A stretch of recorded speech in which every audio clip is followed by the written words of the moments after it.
நீர்ல வாழக்கூடிய ஸ்பைடர்ஸ் கூட இருக்குது. நீர்ல வாழக்கூடியது அப்படின்னா டைவிங் பெல் ஸ்பைடர் அப்படின்னு சொல்லி ஒரு இனம். இது நீர் இருக்குல்ல, அதுல அடியில உள்ள போயிடும். உள்ள போய் வலை இருக்கு பாருங்க, அதை ஒரு பலூன் மாதிரி ஆக்கி அதுக்குள்ள காற்றை நிரப்பிக்கிட்டு அதுக்குள்ள இந்த ஸ்பைடர் பத்திரமா இருந்துக்கும். சின்ன சின்ன மீன்கள் வரும்ல, அதை வேட்டையாடி அது வாழும். ட்ராப்டோர் அப்படின்னு சொல்லி ஒரு இனம் இருக்கு. அந்த ஸ்பைடர் வகையை சார்ந்த நம்பர் 16 அப்படின்ற ஒரு ஸ்பைடர், அதுதான் அதிக காலம் இந்த உலகத்திலே வாழ்ந்திருக்கு. கிட்டத்தட்ட 43 வருஷம் வரைக்கும் அந்த ஒரு ஸ்பைடர் வாழ்ந்திருக்கு. இன்னொன்று ஹிமாலயன் ஜம்பிங் ஸ்பைடர் அப்படின்னு இருக்கு. இது என்னன்னா, இந்த எவரெஸ்ட் இருக்குல்ல, அங்கே கூட 6700 மீட்டருக்கு மேலே கூட ஸ்பைடர்ஸ் வாழுது அப்படின்னு கண்டுபிடிச்சிருக்கிறாங்க. சிலந்தி ஒரு பூச்சியை வேட்டையாடி அதை வலைக்குள்ள சுற்றி கிஃப்ட் மாதிரி கொண்டு போய் பெண் சிலந்திட்ட கொடுக்கும். அதை சாப்பிட்ற அந்த கவனத்தில் இருக்கும்போதே இது காரியத்தை முடிச்சுட்டு வந்துடும். நம்ம வீட்டில் எப்படி ப்ரோ ஸ்பைடர் வருது, அது அங்கே எப்படி வலை பின்னி அது வாழ்ந்துக்கிட்டு இருக்கு, எதுக்கு வருது ஃபர்ஸ்ட்?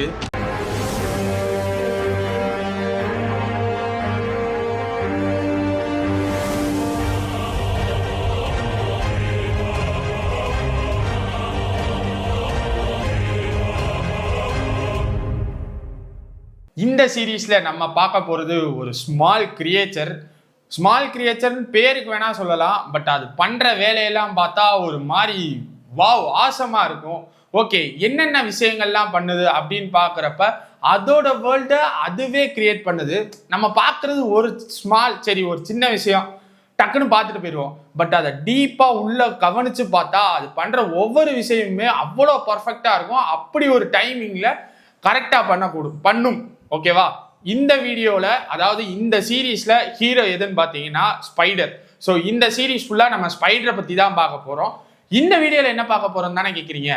ஸ்பைடரோட வேர்ல்டு, அதோட வேர்ல்டை அதுவே கிரியேட் பண்ணும். அந்த வேர்ல்டை எப்படி கிரியேட் பண்ணுது, அதை பற்றின சுவாரஸ்யமான விஷயங்கள்லாம் இந்த வீடியோவில் பார்க்க போகிறோம். ஸோ வீடியோ ஃபுல்லாக பாருங்கள். ப்ரோ சொல்லுங்க ப்ரோ, ஸ்பைடரோட வேர்ல்டு அதை பற்றி நம்ம பேச போகிறோம். ஸ்பைடரோட வேர்ல்டே ரொம்ப விசித்திரமானது. இது நாள் வரைக்கும் நம்ம பார்த்துருக்கோம்ல, அதில் ரொம்ப விசித்திரமான ஒரு உயிரினம் அப்படின்னா அது இந்த ஸ்பைடர் சிலந்திகள் தான்.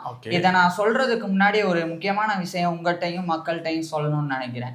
என்னன்னா, 2010 2020 வரைக்கும் அந்த 10 ஆண்டுகள்ல மட்டும் வெளிவந்த ஸ்பைடர்ஸ் பத்தின ஆர்டிகல்ஸ், ஆய்வு கட்டுரைகள், அதுல 47% எரர் இருக்கு. அதாவது சிலந்திகள் பத்தி சொல்லியிருப்பாங்களே, இது பண்ணும் அது பண்ணும், அப்படி 47% எரர். அதுல 43% சென்சேஷனுக்காக மீடியாஸ் கிரியேட் பண்ணது. அதாவது ஒரு கியூரியாசிட்டியை கிரியேட் பண்ணது. ஆமா, வேணும்னே, அதாவது ஒண்ணுமே இருக்காது, அதை ஒரு கதையா உருவாக்கி இந்த ஸ்பைடர் இப்படி எல்லாம் பண்ணிருக்குன்னு சொல்லி நம்மள பார்க்க வைக்கிறதுக்காக, அதை பத்தி படிக்க வைக்கிறதுக்காக பண்ண விஷயங்கள். ஸோ அந்த மாதிரி ஒட்டுமொத்தமா 47% எரரும் 43% சென்சேஷனும் தான் இருக்கு. அப்ப மிச்சம் இருக்குல்ல அந்த 10%, அது மட்டும்தான் உண்மையான தகவலே இருக்கு.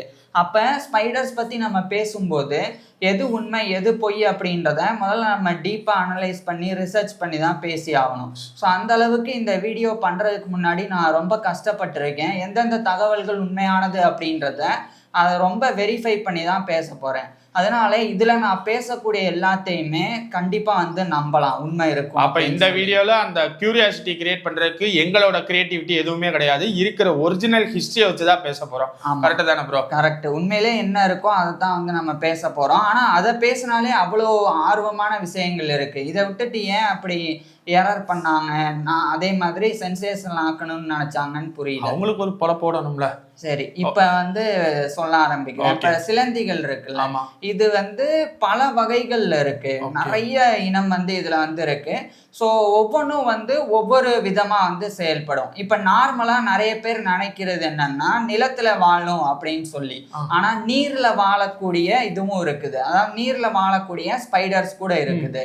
நீர்ல வாழக்கூடியது அப்படின்னா டைவிங் பெல் ஸ்பைடர் அப்படின்னு சொல்லி ஒரு இனம். இது நீர் இருக்குல்ல, அதுல அடியில உள்ள போயிடும். உள்ள போய் வலை இருக்கு பாருங்க, அதை ஒரு பலூன் மாதிரி ஆக்கி அதுக்குள்ள காற்றை நிரப்பிக்கிட்டு அதுக்குள்ள இந்த ஸ்பைடர் பத்திரமா இருந்துக்கும். சின்ன சின்ன மீன்கள் வரும்ல, அதை வேட்டையாடி அது வாழும். சரி ப்ரோ, ஃபர்ஸ்ட் ஒரு ஸ்பைடர் இருக்குல்ல, அதுக்கான வயசு எத்தனை, இந்த காலத்துல இருந்து இந்த காலம் வரைக்கும் இருக்கும் அப்படின்னு நம்ம சொல்லி கேள்விப்படுவோம்ல. இப்போ ஒரு மனிதனுக்கு இத்தனை வயசு இருக்கும், அந்த மாதிரி ஸ்பைடருக்கான வயசு எவ்வளவு ப்ரோ இருக்கும்? அதாவது நீங்க ஆயுள் காலம் ஸ்பைடர்ஸை பொறுத்த வரைக்கும் சில வாரங்கள் ஆரம்பிச்சு சில மாதங்கள் வரைக்கும் வாழக்கூடிய ஸ்பைடர்ஸ் இருக்கு. இது ஒவ்வொரு இனத்துக்கும் மாறுபடும். அதே மாதிரி ஒரு சில ஸ்பைடர்ஸ் வந்து பெரும்பாலும் நம்ம சொல்லலாம், பெரும்பாலும் வந்து 1 வருஷத்துல ஆரம்பிச்சு 2 வருஷம் வரைக்கும் ஸ்பைடர்ஸ் வந்து வாழும். ஆனா சில இனங்கள் வந்து 20 ஆண்டுகள் கூட வாழும். உதாரணத்துக்கு வந்து டெரான்டுலா அப்படின்னு சொல்லி, இதை டெரான்சுலா அப்படின்னு சொல்லுவாங்க. இந்த வகையான ஸ்பைடர்ஸ் வந்து 20 ஆண்டுகளுக்கு மேல வாழ்ந்திருக்கு. இன்னும் சொல்ல போனா டிராப்டோர் அப்படின்னு சொல்லி ஒரு இனம் இருக்கு. அந்த ஸ்பைடர் வகையை சார்ந்த நம்பர் 16 அப்படின்ற ஒரு ஸ்பைடர், அதுதான் வந்து அதிக காலம் இந்த உலகத்திலே வாழ்ந்திருக்கு. கிட்டத்தட்ட 43 வருஷம் வரைக்கும் அந்த ஒரு ஸ்பைடர் வந்து வாழ்ந்திருக்கு. ஸோ இந்த அளவுக்கு ஸ்பைடர்ஸ் வந்து சில வாரங்கள் ஆரம்பிச்சு பல வருடம் வாழ்ற அளவுக்கு ஸ்பைடர்ஸோடைய ஆயுள் காலம் வந்து இருக்குது. ஓகே, இப்போ நீங்க சொன்னீங்கல்ல, இப்போ நீங்க சொன்னது கிட்டத்தட்ட 2ல இருந்து 3 வகைகள் சொல்லியிருந்தீங்க ப்ரோ. ஆமா, மொத்தமா எத்தனை வகைகள் இருக்கு? மொத்தமா ஸ்பைடர்ஸ்ல பொறுத்த வரைக்கும் இப்போதைக்கு 2026 ஜனவரி அதை எடுத்து பார்த்தோம்னா 53,680 வகைகள், அதாவது வித்தியாசமான ஸ்பைடர்ஸ் இருக்குது. நான் சொன்னேன்ல ஒன்னு டைவிங் பெல் ஸ்பைடர் அப்படின்னு, அது மாதிரி இருக்கு. ஜம்பிங் ஸ்பைடர் அப்படின்னு இருக்கு.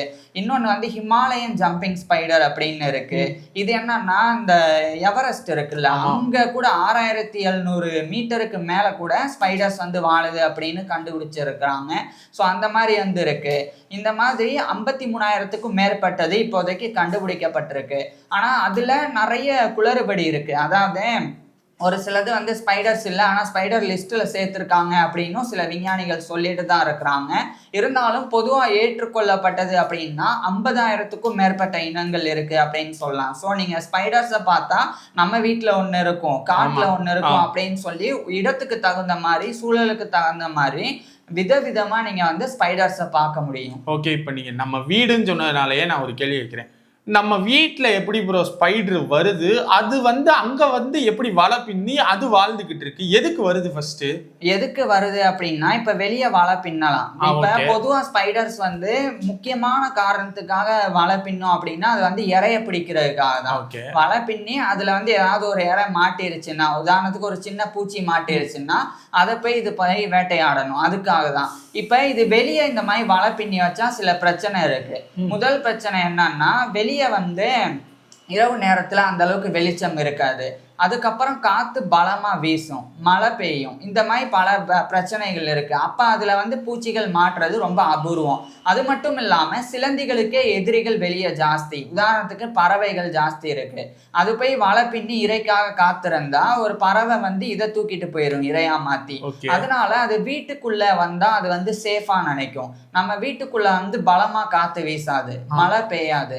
அதுக்கப்புறமா வீட்டுக்குள்ள வந்து மற்ற பூச்சிகள் இந்த லைட்டு வெளிச்சத்துக்காகவே உள்ள வரும். ஸோ அப்படி நிறைய பூச்சிகள் உள்ள வர்றனாலேயே அது வந்து ஒரு ஹோட்டல் மாதிரி நம்ம வீடு. அதனாலயே அந்த இடத்துல வந்து வலை பின்னிருச்சுன்னா ஒரு மூலையில தான் பின்னும். எல்லா இடத்துலயுமே ஒரு மாதிரி சுவர்ல ஹைட்ல தான் பின்னுது. அது ஏன் ப்ரோ? அது நம்ம இருக்கிறோம் அப்படின்றது ஒண்ணு, பயம் ஒண்ணு. இன்னொன்னு வந்து பொதுவாவே அது வந்து மேலதான் பின்னும். இன்னொன்னு என்னன்னா, கொஞ்சமாச்சு காற்றோட்டம் இருக்கணும். அந்த மாதிரி இடத்துல நீங்க அதை வலை பின்னி பார்க்கலாம். உதாரணத்துக்கு வீட்டு ஜன்னல் பக்கத்துல, கதவு ஓரத்துல எல்லாம் பின்னி இருக்கும். ஏன்னா அதுதான் வந்து ஈஸியா மற்ற பூச்சிகள் உள்ள நுழையிற இடமும் கூட. ஏதாவது ஒரு பெரிய பள்ளி மாதிரியானது இதை சாப்பிட வந்தா இது ஈஸியா தப்பிக்கிறதுக்கும் அது வந்து ஏத்த மாதிரி ஒரு வழியா இருக்கும். அதுக்கப்புறம் இருட்டும் இருக்கணும். இருட்டு இருந்தா அதுக்கு இன்னும் ரொம்ப நல்லதா இருக்கும்னு சொல்லி சில வகையான சிலந்திகள் பார்த்தா நம்மளுடைய பெட்டுக்கு அடியில போய் கட்டும், இல்லைன்னா பறன் மாதிரி இருக்கும் மேல, அங்க போய் கட்டியிருக்கும். ஸோ இதெல்லாம் வந்து நம்ம வீட்டுக்குள்ள நுழையிறதுக்கு முக்கிய காரணமே அது வேட்டையாடுறதுக்கு ஏத்த ஒரு விஷயம் இருக்கு. அதுக்குண்டான பாதுகாப்பும் இருக்கு. ஏன்னா வீட்டுக்குள்ள பறவை வந்தா நம்மளே வந்து அலோவ் பண்ண மாட்டோம். இந்த காரணத்தினால அது வந்து நம்ம வீட்டுக்குள்ள வந்து இந்த மாதிரி. இப்போ நீங்க சொல்றது ஓகே, என்ட்ரன்ஸ் ஓகே. இப்போ ஒரு சில இடங்கள்ல நம்ம வந்து ஜாமான் எல்லாத்தையுமே நிறைய போட்டு வச்சிருப்போம்ல, லைக் ஒரு குடோனோ இல்ல ஒரு அடசலோ போட்டு வைப்போம்ல, அந்த இடத்துல எப்படி ப்ரோ ஸ்பைடர் வருது? அங்க ஏன் ஸ்பைடர் வலை கட்டுது? ஏன் அங்க வளர்க்கட்டுதுன்னா, நீங்க பொதுவா ஆள் நடமாட்டம் இல்லாம பெருசா வந்து நீங்க ஒரு இடத்துக்கு போகாம வராம இருந்தீங்கன்னா, அந்த இடத்துல மற்ற உயிரினங்கள் கொஞ்சம் கொஞ்சமா பாதுகாப்பா உணர்ந்து வர ஆரம்பிக்கும். அப்படிதான் அந்த இடத்துல வந்து நிறைய சின்ன சின்ன பூச்சிகள் வரும், சின்ன சின்ன எறும்புகள் வரும், கொசு இந்த மாதிரிலாம் வந்து வந்து அந்த இடத்த வந்து அவங்க தங்குற இடமாவே மாத்த ஆரம்பிக்கும். அப்ப அதை சாப்பிட்றதுக்காகவே அது ஈஸியா அதே இடத்திலேயே கிடைக்குது அப்படின்றதுக்காகவே சிலந்திகள் அந்த மாதிரி உள்ளேயும் வந்து நுழையுது. அது எப்படி உள்ள வருது அப்படின்றத சொல்றேன். இப்ப சிலந்திகள் நம்ம பார்க்கும்போது இவ்வளோ சின்னதா இருக்கும். அப்ப அது நுழையிறதுக்கு ஒரு சின்ன பாதை இருந்தா கூட போதும், அது வழியா உள்ள நுழைஞ்சு அது அசால்ட்டா வந்து அந்த இடத்துல வந்து அந்த மாதிரி கூடு கட்டி, அதாவது அந்த வலை பின்னி வாழ ஆரம்பிச்சிடும். ஓகே ப்ரோ, இப்போ ஸ்பைடரோட இனச்சேர்க்கை அந்த கதையை பத்தி பேசுவோம் ப்ரோ. அது எப்படி ஆரம்பிக்குது, அதோட செயற்கைகள் இனச்சேர்க்கைகள் பத்தி சொல்லுங்க ப்ரோ. இப்ப பொதுவா நீங்க எறும்பு, அதுக்கப்புறம் வந்து தேனி, இதுல எல்லாம் பார்த்தா ராணி எறும்பு, ராணி தேனி அப்படின்னு இருக்கும்ல. ஆனா ஸ்பைடர்ஸ்ல அந்த மாதிரி எதுவுமே கிடையாது. வேலைக்காரன், அதுக்கப்புறம் வந்து இந்த மாதிரி ஒர்க் பண்றவங்க, அதே மாதிரி மேட்டிங் பண்றதுக்காக அப்படின்லாம் பிரிக்காம எல்லாமே வந்து சரிசமமா தான் வாழுது.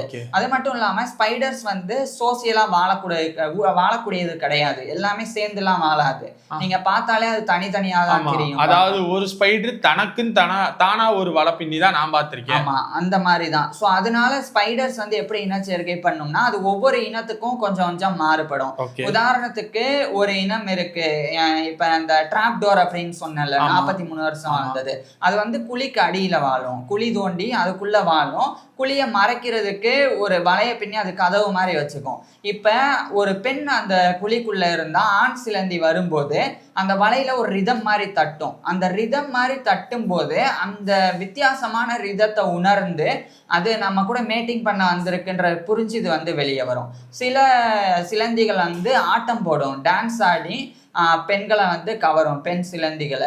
இப்படி இருக்கு. இன்னும் சில சிலந்திகள் இருக்கு, ரொம்ப சுவாரஸ்யமா இருக்கும். என்னன்னா, சிலந்தி வந்து ஒரு பூச்சியை வேட்டையாடி அதை வலைக்குள்ள சுத்தி கிஃப்ட் மாதிரி கொண்டு போய் பெண் சிலந்திட்ட கொடுக்கும். அதை சாப்பிட்ற அந்த கவனத்துல இருக்கும் போதே இது காரியத்தை முடிச்சுட்டு வந்துடும். ஸோ இந்த மாதிரி வந்து பண்ணும். இன்னொரு விஷயம் என்னன்னா, ஆண் சிலந்திகள் ரொம்ப பாவம். இதுல இப்ப இனச்சேர்க்கை பண்ணிருச்சுனாலே அதுக்கப்புறம் அது இறந்து போயிடும். அதுக்கு ஒரு முக்கியமான காரணம் இருக்கு. எப்படின்னா, இப்ப இனச்சேர்க்கை பண்ண போகுதுன்னு வைங்க, ஒரு பெண் சிலந்தி கூட ஆண் சிலந்தி சேர்ந்து முடிஞ்ச உடனடியா அந்த ஆண் சிலந்திய பெண் சிலந்திய வந்து சாப்பிட்டுடும். எதுக்காக சாப்பிடும் அப்படின்னா, அதுக்கு ரொம்ப பசிக்கும். அந்த இனச்சேர்க்கை முடிஞ்ச உடனே அந்த பசியை பொறுத்துக்க முடியாம ஆண் சிலந்தியை பிடிச்சு சாப்பிட்டுடும். அதனாலயே இனச்சேர்க்கை முடிஞ்ச உடனடியா சில சிலந்திகள், ஆண் சிலந்திகள் செத்தமாயி நடிக்கும், இல்லைன்னா அங்கிருந்து வேகமா தப்பிச்சு ஓட பார்க்கும். இந்த மாதிரி பண்ணும். ஒரு சில நேரங்கள்ல அந்த மாதிரி தப்பிக்கவும் செய்யும். அதே மாதிரி எல்லா சிலந்தி இனங்களும் இந்த மாதிரி ஆண்களை வந்து கொண்டு சாப்பிடாது, அது அப்படியே விட்டுடும் தான். அப்படியே விட்டுட்டா கூட ஆண் சிலந்திகள்னால உயிர் வாழ முடியாது. ஏன் வாழ முடியாது அப்படின்றத சொல்றேன். இப்ப ஆண் சிலந்திகள் பொறுத்த வரைக்கும் இனச்சேர்க்கை பண்ணி முடிச்சதுக்கு அப்புறமா அதனுடைய உடம்புல பயங்கரமா வந்து சத்து குறைஞ்சிருக்கும். அதுக்கப்புறம் அது சாப்பிடணும்னு நினைச்சா கூட அதனால வந்து சாப்பிட முடியாது. பிளஸ் அப்படியே அதுக்கு சாப்பாடு கிடைச்சி அது சாப்பிட்டா கூட அதனுடைய உடம்புல இருக்கக்கூடிய செல்கள் இருக்குல்ல, எல்லா செல்களும் இனச்சேர்க்கைக்கு அப்புறமா தானா அழிய ஆரம்பிக்கும். அப்படி அழிய ஆரம்பிக்கும் போது என்னதான் உணவு கொடுத்தாலும் பாதுகாப்பு கொடுத்தாலும் அது வந்து உயிர் வாழ முடியாது. ஸோ இதனாலே இனச்சேர்க்கைக்கு அப்புறம் ஆண் சிலந்திகள் இறந்து போயிடும். ஆனா பெண் சிலந்திகள் வந்து அடுத்து சில ஆண்டுகள் தொடர்ந்து வாழும். குறிப்பா வந்து முட்டை போடும். முட்டை போட்டதுக்கு அப்புறமா அதுவும் வந்து வாழும். அதுக்கப்புறம் அந்த முட்டையிலிருந்து குட்டிகள் வெளியே வந்துட்டா கூட மறுபடியும் அது வந்து முட்டை போடுறதுக்கு வேற ஆண் சிலந்திகள் கூட சேரும். ஸோ அதுக்காகவே அது வந்து ரொம்ப நாள் வந்து வாழும் பெண் சிலந்தி. ஆனா ஒண்ணு மட்டும் தெரிஞ்சிருச்சு ப்ரோ, எறும்பு, தேனி, இது ஸ்பைடரு எல்லாமே ஆண் வந்து இறந்து போயிருது. ஆமா, இது ரொம்ப பாவமா இருக்கு. எல்லா இடத்துலயும் ஆணோட இது இப்படியா இருக்கிறது. சரி, ஓகே ப்ரோ, இப்ப நீங்க முட்டை போடுறத வச்சு பேசியிருந்தீங்க, அதனால நான் அதுல இருந்தே கொஸ்டின் எடுக்கிறேன். ஒரு பெண் சிலந்தி எத்தனை முட்டை போடும்? ஒரு பெண் சிலந்தி இனத்துக்கு இனம் மாறுபடும். இருந்தாலும் ஒரு ஆவரேஜா 50ல இருந்து 100 முட்டை போடும் ஒரு டைம்ல. ஆனா அது டெய்லிலாம் போடும். இப்ப நீங்க எறும்போ தேனியோ டெய்லி போடும். ஏன் அது டெய்லி போடும்னா, அதுல வந்து ராணி எறும்பு, ராணி தேனி அப்படின்னு ஒண்ணுதான் முட்டை போடும்.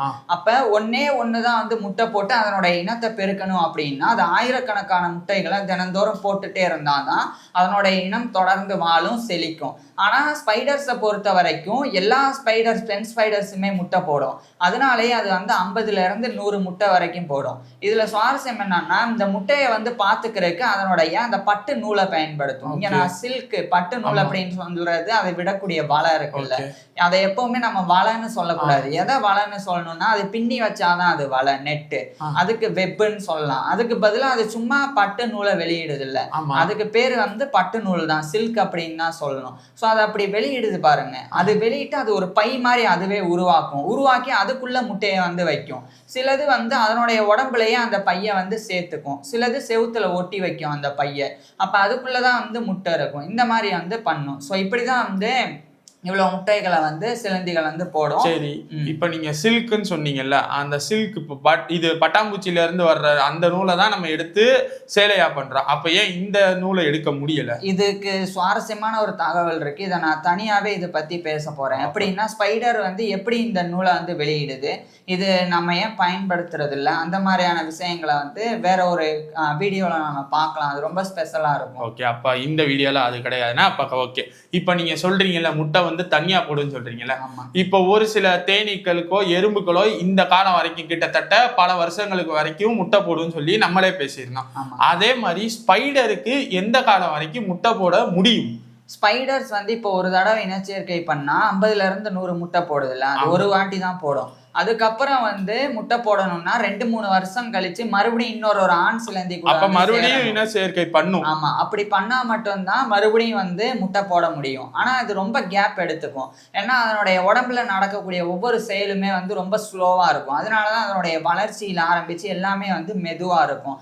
அதனாலேயே அது வந்து முட்டை போடுறதுக்கு தயாராகிறதுக்கும் வந்து காலம் எடுக்கும். அப்ப மற்ற சின்ன பூச்சிகள் மாதிரி தினந்தோறும் முட்டைலாம் இது போடாது. ஒரு தடவை முட்டை போட்டுருச்சுன்னா அதை வந்து அதுல இருந்து குட்டி வர்ற வரைக்கும் அது வந்து பாதுகாக்கும். அது வளர்ந்த பிறகு அது தானா வந்து பிரிஞ்சு போயிடும்.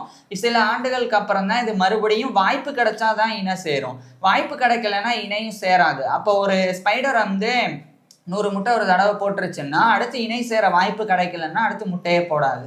ஓகே ப்ரோ, இப்போ ஸ்பைடர் வந்து இது வந்து ரொம்ப சில்லியான கொஸ்டின் இருந்தாலும் கேட்கிறேன். ஸ்பைடர் கடிச்சதுனால ஸ்பைடர் மேன் பறக்குறாருல, அப்ப ஸ்பைடரும் பறக்குமா? கண்டிப்பா ஸ்பைடர் பறக்கும். ஸ்பைடர் மேன் பறக்கிறது வந்து அது சும்மா காமிக்ஸ். ஸ்பைடர் வந்து பறக்கும் அப்படின்னு கேள்விப்படுறது வந்து உண்மைதான். அது வந்து எப்படி பறக்கும்னா, ஸ்பைடர்ஸ் வந்து மரத்து மேல நிற்கும், இல்லைன்னா ஏதாவது ஒரு உயரத்துல நின்றுட்டு அதனுடைய பட்டு நூல் இருக்குல்ல, அந்த சில்க், அதை வந்து காத்துல வந்து பறப்போம். அது பறக்கும் போது சும்மா ஒரு நூல் மாதிரி விடாது, அது கொத்து கொத்தா மில்லியன் கணக்குல விட்டு ஒரு பேராசூட் மாதிரி மாறிடும். இப்ப பேராசூட் மாதிரி மாறிடுச்சுன்னு வைங்களேன். இப்ப உங்களை விட பயங்கரமான எடையில ஒரு லெதர் பலூன் மாதிரி ஒண்ணு இருக்கு, அத வந்து காத்து இழுக்குதுன்னா அது உங்களையும் இழுத்துட்டு பறக்கும்ல, நம்ம பேராசூட்ல எப்படி பறக்குறோம் அந்த கான்செப்ட் தான். அந்த மாதிரி இந்த சிலந்திகள் வந்து பேராசூட் மாதிரி அதனுடைய பட்டு நூலை வந்து விரிச்ச உடனே காத்தடிக்க இது அப்படியே வந்து பறக்க ஆரம்பிச்சிடும். ஆனா இதுல ஆச்சரியம் என்ன தெரியுமா, பல கிலோமீட்டர் வரைக்கும் கூட இதனால வந்து பறக்க முடியும், காத்து நின்னா கூட பறக்க முடியும். அது எப்படின்றத சொல்றேன். பொதுவா மின்காந்தம் அப்படின்னு ஒண்ணு இருக்கு. நம்ம பூமியை பொறுத்த வரைக்கும், இதை வந்து ரொம்ப சயின்டிபிக்கா போகாம சிம்பிளா சொல்றேன். நம்ம பூமி ஒரு காந்தம்னு வச்சுக்கோங்க. காந்தத்தினுடைய ஒரு முனை தான் இந்த தரைப்பகுதின்னு வச்சுக்கோங்க. இப்ப சிலந்தி இருக்குல்ல, அது வெளியிடக்கூடிய அந்த பட்டு நூல் இருக்கு பாருங்க, அதனுடைய முனையும் கூட இதே மாதிரி தான், ஒரு காந்த புலன் கொண்டது. இப்ப 2 பக்கம், இப்ப உதாரணத்துக்கு 2 காந்தம் வச்சுக்குவோம். 2 காந்தத்துல வந்து ஆப்போசிட் சைடு தான் ஒட்டும். அதை ரெண்டையுமே ஒண்ணு சேர்த்தா விலகி போகும், பார்த்திருக்கீங்களா? அதே மாதிரி பூமியினுடைய காந்த புலனும் அந்த ஸ்பைடர் வெளியிடக்கூடிய அந்த பட்டு நூலினுடைய முனையில இருக்கக்கூடிய காந்த புலன் ரெண்டுமே வந்து ஒண்ணுதான். அதனால என்ன நடக்கும்னா, அந்த ஒரு முனை இருக்குல்ல, அது கீழே போனா மேல தள்ளும் பூமி. அதனாலே அந்த ஒரு விசையை பயன்படுத்தியும், அதுதான் வந்து ஸ்டாட்டிக் எலக்ட்ரிசிட்டி. ஸோ அதையும் பயன்படுத்தி கூட இது வந்து, அதாவது ஸ்டாட்டிக் எலக்ட்ரிசிட்டி அப்படின்றது காத்துல இருக்கக்கூடிய மின் இது. அதே மாதிரி இந்த சிலந்தி பறக்கிறது இருக்குல்ல, அதுக்கு இந்த ஒரு மேக்னெட்டிக் ஃபீல்ட், எலக்ட்ரிக் ஃபீல்டும் வந்து உதவுது. ஸோ அதனாலதான் காத்து அடிக்கலைன்னா கூட சிலந்தினால வந்து பறக்க முடியும். ஆனா இதனால வந்து திசையை கண்ட்ரோல் பண்ண முடியாது. நம்ம ஃப்ளைட்ல போற மாதிரி இப்படி திரும்பணும் அப்படி திரும்பணும், அதனால திரும்ப முடியாது.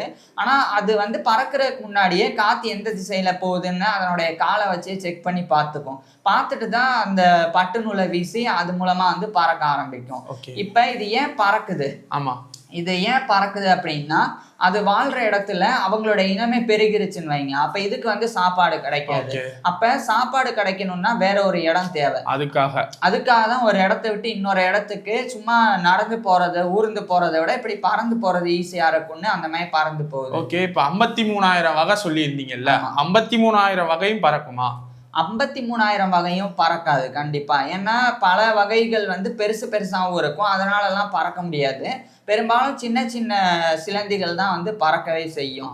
ஸோ அதனால எல்லாமே பறக்கும் அப்படின்னு கிடையாது. அதுல சில இனங்கள் வந்து இந்த மாதிரி ஸ்பைடர்ஸ் வந்து பறக்கும். ஓகே, இப்போ இன்னொன்று இது கொஞ்சம் ஃபன்னியான கொஸ்டின்ஸ்னு வச்சுக்கோங்க. ஸ்பைடர்மேன் படத்துல வந்து அந்த ஸ்பைடர் கடிச்சதுனால தான் அவர் வந்து ஸ்பைடர்ல வெப் விடுறாருன்னு சொன்னார்ல, இது உண்மையா? இது என்ன கான்செப்ட்? இது எதுக்கு அப்படி பொய்ன்னு மக்களுக்கே தெரியும். அந்த மாதிரிலாம் ஸ்பைடர் கடிச்சா வலைலாம் வராது.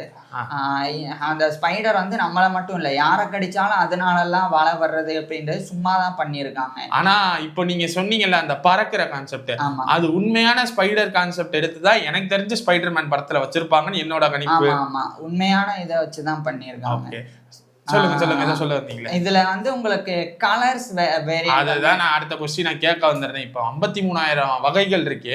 53,000 வகைகள்ல எத்தனை கலர்கள், அதாவது எத்தனை நிறங்கள்ல இருக்கு? உங்களுக்கு என்ன நிறம் வேணும்? எனக்கு என்ன நிறம், எந்த ஒரு கலர் எடுத்தாலும் எல்லா கலர்ஸ் வயலட்ல இருக்கு, வயலட்ல இருக்கு. அதுக்கப்புறம் வந்து ரோஸ் கலர்ல, ரெட்ல நான் பார்த்திருக்கேன், மேக்ஸிமம் கருப்புல பார்த்திருக்கேன். அதே மாதிரி நீங்க பிரவுன் பார்த்திருப்பீங்க, அதே மாதிரி கிரே கலர் பார்த்திருப்பீங்க. மற்றபடி எந்த கலர்லையும் இங்க வந்து பெருசா பார்த்திருக்க மாட்டோம். ஆனா காடுகளுக்கு எல்லாம் போனா வித்தியாசமா ப்ளூ கலர், எல்லோ கலர்ல பார்க்க முடியும். எல்லா கலர்ஸ்லயுமே இருக்கிற ரொம்ப ரொம்ப கம்மியான உயிரினங்கள்ல ஸ்பைடர் இனமும் வந்து ஒன்று. ஸோ ஸ்பைடர்ஸ்ல எல்லா கலரும் இருக்கு. இன்ஃபேக்ட் சொல்ல போனா பீகாக் ஸ்பைடர் அப்படின்னு ஒரு இனம் இருக்கு. அதனுடைய உடம்பே வந்து ரொம்ப அழகா blue colour, orange colour, red colour இந்த கலர்ஸ்லாம் வந்து சேர்ந்து இருக்கும். பிளாக் அண்ட் ஒயிட் வந்து பார்டர் மாதிரி இருக்கும். அது பார்த்தாலே ரொம்ப பியூட்டிஃபுல்லா இருக்கும். அது மட்டும் இல்லாம அதுக்கு ஏன் பீகாக் அப்படின்னு பேர் வந்துச்சுன்னா, இனச்சேர்க்கைக்கு முன்னாடி பெண் சிலந்தியை கவர்றதுக்கு அது அதனுடைய வயிற்று பகுதியை விரிச்சு வச்சுக்கிட்டு ஒரு டான்ஸை போடும். ஸோ அதனாலேயே அதுக்கு பீகாக் அப்படின்னு, பீகாக் ஸ்பைடர் அப்படின்னே பேரு. இது ஏங்க எல்லா உயிரினமுமே டான்ஸ் ஆடியே கூப்பிட்டுக்கிட்டு இருக்கு? எல்லா உயிரினமும் கிடையாது, உயிரினமும். இப்ப நெருப்பு கோழி டான்ஸ் ஆடும், இந்த சிலந்தி வந்து டான்ஸ் ஆடும். ஆனா சிலந்தியிலே நான் சொன்னேன்ல, ரிதம் பண்ணி வந்து அடிச்சு அந்த ரிதத்தினாலையும் வந்து சேரும், இன்னொன்னு கிஃப்ட் கொடுத்தும் வந்து சேரும் அப்படின்னு சொல்லி. ஆனா எல்லாத்துலயும் மையமாவே டான்ஸ் இருக்கு. ஆமா, டான்ஸும் வந்து ஒண்ணு இருக்குதான். ஏன்னா அதனால வேற எதுவும் பண்ண முடியலன்னா டான்ஸை போட்டு அட்ராக்ட் பண்ணிடுவோம் அப்படின்னு சொல்லி அந்த மாதிரி வந்து பண்ணுது. சரி, ஓகே. இப்ப சிலந்திக்கு கண் தெரியுமா? கண் பார்வை உண்டா? சிலந்திக்கு வந்து இப்ப ஒரு சில வகையான பெரிய இனங்களுக்கு வந்து கண் பார்வை இருக்கு. அது கழுகு பார்வை மாதிரி இருக்கும். எல்லா கலர்ஸுமே தெரியும், ரெட்டு, கிரீனு, ப்ளூ. அதை தாண்டி அல்ட்ரா வயலட், மனிதர்களால பார்க்க முடியாத கலர்ஸை கூட அவைகள்னால பார்க்க முடியும். 360 டிகிரியில பார்க்கக்கூடிய அந்த தன்மையும் இருக்கு. ஆனா நம்ம பொதுவா வீட்டுல பாக்குறோம்ல சின்ன சின்ன சிலந்திகள், அதுக்கு வந்து ஒளி மட்டும்தான் தெரியும். மற்றபடி அதுக்கு வந்து பெருசா பார்வை தெரியாது. அது வந்து உணரும், அதனுடைய கால்கள் மூலமா வந்து சத்தத்தை உணரும். காது கிடையாது அதுக்கு. காது கேட்குமான்ட்டு இல்ல, கேட்காது. அது காது கேட்கலன்னாலும் அதிர்வுகளை உணரும். இப்போ ஒரு வலையில ஏதாவது ஒண்ணு வந்து பூச்சி வந்து உக்காந்துச்சுன்னா அந்த அதிர்வு வந்து வலை மூலமாவே அதனுடைய காலுக்கு போயிடும். அதை வச்சு அது எவ்வளவு தூரத்துல இருக்கு, எவ்வளவு சின்னதா பெருசா, அதை நம்ம போய் அட்டாக் பண்ண முடியுமா, எல்லாத்தையுமே வந்து உணர்ந்துரும். ஸோ அந்த அளவுக்கு வந்து ஸ்பைடர்ஸுக்கு வந்து அந்த புத்திசாலித்தனம் வந்து இருக்கு. ஸ்மெல் பண்ற உணர்வு இருக்கா? அப்புறம் அந்த மோப்ப சக்தியும் வந்து இருக்கு. அந்த மோப்ப சக்தியுமே மூக்குல இல்லாம சுவாரஸ்யமா அந்த கால்கள்ல தான் இருக்கு. கால்கள்ல இருக்கக்கூடிய இதை வச்சுதான் வந்து இந்த இதை ஸ்மெல் பண்ணவே செய்யும். ஸோ அந்த மாதிரி இருக்கு. ஓகே ப்ரோ, எனக்கு இந்த வீடியோல கொஸ்டின்ஸ் ஓவர். உங்களுக்கு எதுவும் எக்ஸ்பிளைன் பண்ண வேண்டியது இருக்கா? இல்லை, நீங்கள் ஸ்பைடர்ஸில் நான் இன்னும் சொல்ல போனால் நிறைய சொல்லிட்டே போகலாம். உதாரணத்துக்கு வந்து நான் பெரிய பெரிய ஸ்பைடர் சொன்னேன்ல, நிறைய பேர் வந்து ஸ்பைடர்னாலே கடிச்சா உயிர் போயிடும்னு நினைப்பாங்க. ஆனா பெரும்பாலான ஸ்பைடர்ஸ் இந்த 50,000 இனங்களுக்கு மேல கடிச்சா நமக்கு வலிக்கவனா செய்யுமே தவிர உயிர்லாம் போகாது. ஆனா பிளாக் விடோ மாதிரியான சில வகையான ஸ்பைடர்ஸ் கடிச்சா மட்டும்தான் உயிர் போகும். இன்னும் சொல்ல போனா இந்த உலகத்துல சின்ன ஸ்பைடர்ல ஆரம்பிச்சு பெரிய பெரிய ஸ்பைடர் வரைக்கும் இருக்கு. சின்ன ஸ்பைடர் அப்படின்னா 0.37 மில்லிமீட்டர்ல இருக்கு, நம்ம கண்ணுக்கே தெரியாது. அந்த அளவுக்கு குட்டியான ஸ்பைடர் இருக்கு. அது வந்து பாட்டோ டைகுவா அப்படின்னு சொல்லி. அதே மாதிரி இந்த உலகத்திலேயே மிகப்பெரிய ஸ்பைடர்னா 30 சென்டிமீட்டர் அளவுக்கு இருக்கு. அதாவது கிட்டத்தட்ட 1/2 அடிக்கு வந்து இருக்கும். அது வந்து மிகப்பெரியது கோலியாக் பேர்ட் ஈட்டர் அப்படின்னு சொல்லி. ஸோ அந்த மாதிரி சின்ன இனமும் இருக்கு, பெரிய இனமும் இருக்குது. ஸோ அந்த மாதிரி இன்னும் சொல்லப்போனால் நிறைய விஷயங்கள் இருக்கு. ஆனால் அதெல்லாம் அடுத்தடுத்து நம்ம பார்க்கும்போது இன்னும் சுவாரஸ்யமா இருக்கும். ஓகே, அடுத்த வீடியோவில் பார்ப்போம். இந்த சீரீஸ் கண்டிப்பாக பிரம்மாண்டமாக போகுது. இன்னொன்று, உங்களுக்கு ஒரு சில விஷயங்கள் வரலாம், ஸ்பைடரை பற்றி இந்த கொஸ்டின்ஸ்லாம் கேட்கலன்ட்டு அதை கீழே கமெண்ட் பண்ணுங்க. அடுத்த வீடியோக்கான ஹிண்ட்டை நானே இப்போ சொல்கிறேன். ஏன்னா இவரே சொல்லிட்டாரு 43 வருஷம் வந்து ஒரு சிலந்தி வாழ்ந்துருக்குன்ட்டு. அப்போ அதை பற்றி அது எப்படி வாழ்ந்துச்சு அப்படின்றத தான் அடுத்த வீடியோவில் நான் கண்டிப்பாக கேட்க போகிறேன். ஸோ அடுத்த வீடியோவில் அதை பாருங்கள். இந்த வீடியோவில் உங்களுக்கு ஏதாச்சும் கீழே கொஸ்டின்ஸ் இருந்தால் கமெண்ட் பண்ணுங்கள். தேங்க்யூ.